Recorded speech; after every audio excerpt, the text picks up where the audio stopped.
What's up, QAA listeners? The fun games have begun. I found a way to connect to the internet. I'm sorry, boy. Welcome, listener, to Premium Chapter 201 of the QAnon Anonymous podcast, the Mikki Willis and Plandemic 3 episode. As always, we are your hosts, Jake Rockatansky, Julian Field, and Travis View. For Mikki Willis, the COVID-19 pandemic has been a transformational journey. In late 2019, he was a relatively unknown filmmaker and producer behind a string of independent documentaries he described as socially conscious. By May of 2020, he had made the LA Times for entirely different reasons. Meet the Ojai dad who made the most notorious piece of coronavirus disinformation yet, read the headline. Here's from the article by Josh Rottenberg and Stacey Perman. When filmmaker Mikki Willis uploaded a 26-minute video called Plandemic to the internet on May 4th, he knew it was likely to cause a stir. But Willis didn't bank on becoming the poster boy for coronavirus disinformation. In reality, he was just a dad in Ojai making low-budget movies out of his house. The closest he'd ever come to viral fame was when he posted a video in 2015 to his YouTube channel about how he'd bought his young son a Little Mermaid doll at the toy store, a moment of open-minded, non-gender conforming parenting that earned him more than 4 million views and a laudatory spot on the local news. At the time of this article, Willis was still somewhat apologetic about the conspiracy theorizing in the first Plandemic movie. "We made the video to go viral," Willis said over FaceTime earlier this week from his home in the Ojai Valley, where he lives with his wife and business partner, Nadia Salamanca, and their 2 sons. "We knew the branding was conspiratorial and shocking. Unfortunately, in this age, you kind of have to be that to get people's attention. But that it would go viral to this degree, I don't think anyone could project."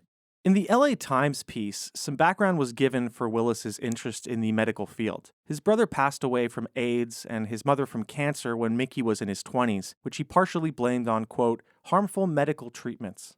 So a little side note about what he'd done before this, there were spiritual movies with interviews with Deepak Chopra in them. And then he kind of grew interested in these semi-spiritual independent stories. And one such story is the story of the movie called Be Brave. And this is about a young filmmaker who was traveling the world and he shot a bunch of videos. And he ended up spelunking in this cave and took a human bone, supposedly of Mayan origin, from the cave. Then he got leukemia and died of this bone cancer. So basically the documentary kind of posits that they were related, that him taking the ancient Mayan human remain was connected to him getting leukemia, which is kind of, a little woo. The concept of the movie is that his sister would then set out to put the bone back in that same cave, to return it or something and kind of finish the cycle or whatever.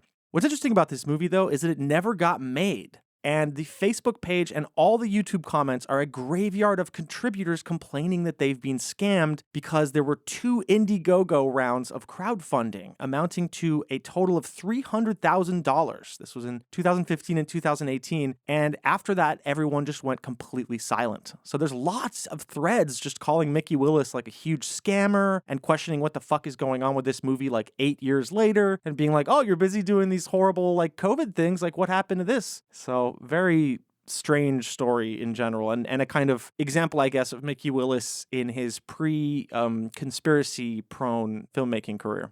As for Plandemic, the first movie was centered entirely around Judy Mikovits, a now infamous source of COVID-19 disinformation who had made a name for herself in the anti-vaxx movement after her career as a research scientist ended in disgrace. The movie is basically just an interview with her. The whole thing is over in about 26 minutes. Plandemic 2, comparatively, clocks in at more than 75 minutes and doubles down on all the conspiracy theorizing, which Willis smartly mixes with legitimate concerns over things like the pharmaceutical industry, the philanthropy of Bill Gates, the history of CIA experiments on the American population, that kind of thing. The CDC, obviously, the World Health Organization. So he takes aim at these larger institutions. If Willis was apologetically conspiratorial in the first film, there is no trace of that remorse that he showed in that article here at all. So in this episode, we're going to be exploring a talk that we attended by Mikki Willis at the Conscious Life Expo, as well as the rough advance cut of Plandemic 3, which he showed near the end of the expo weekend to a packed room. Mikki Willis, unsurprisingly, spoke in the rabbit hole room of the expo, where he followed Sean Stone, which we covered in our main episode. His wife and business partner was in the front row with 2 of her friends, who we'd soon learn were involved in the couple's new Learning Center, an alternative school they had recently founded. Willis had intended to open the talk with his new 7-minute video about unity, which essentially called on COVID-19 conspiracy theorists to stop accusing each other of being controlled opposition and CIA assets. Unfortunately, there were some AV issues, so Willis started engaging with the audience while the tech guy sorted them out. All right, well, while we're trying to get the technical issues solved here, let's jump into that question that I asked a moment ago. I know a couple of new people have filtered in, so I'll ask that again. Other than freedom, what is worth living and dying for? Love. Truth, love, children, family, future, integrity.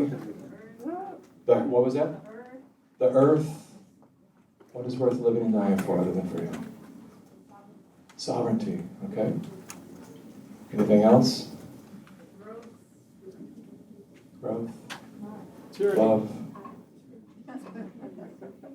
So anything you say, it's fair to assume that those are the things that are under attack right now.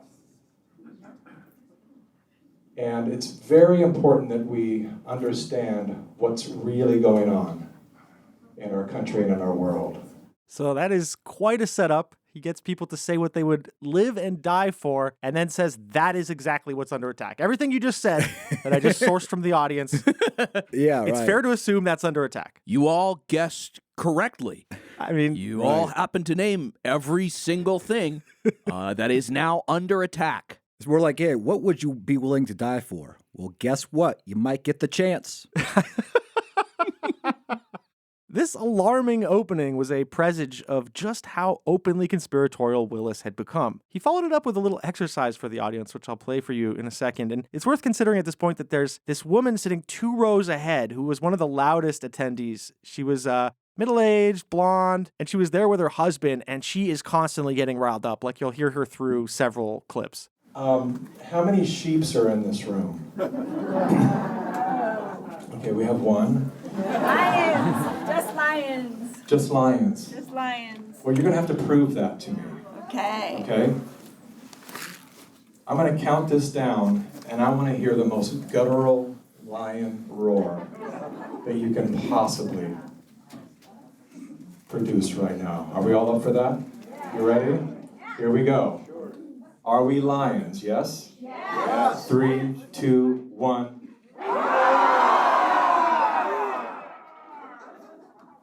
Nice.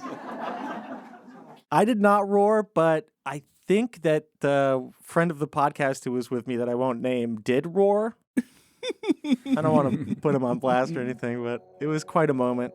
You have been listening to a sample of a premium episode of QAnon Anonymous. We don't run any advertising on the show, and we'd like to keep it that way. For $5 a month, you'll get access to this episode, a new one each week, and our entire library of premium episodes. So head on over to patreon.com/QAnon Anonymous and subscribe. Thank you. Thanks. I love you. Jake loves you.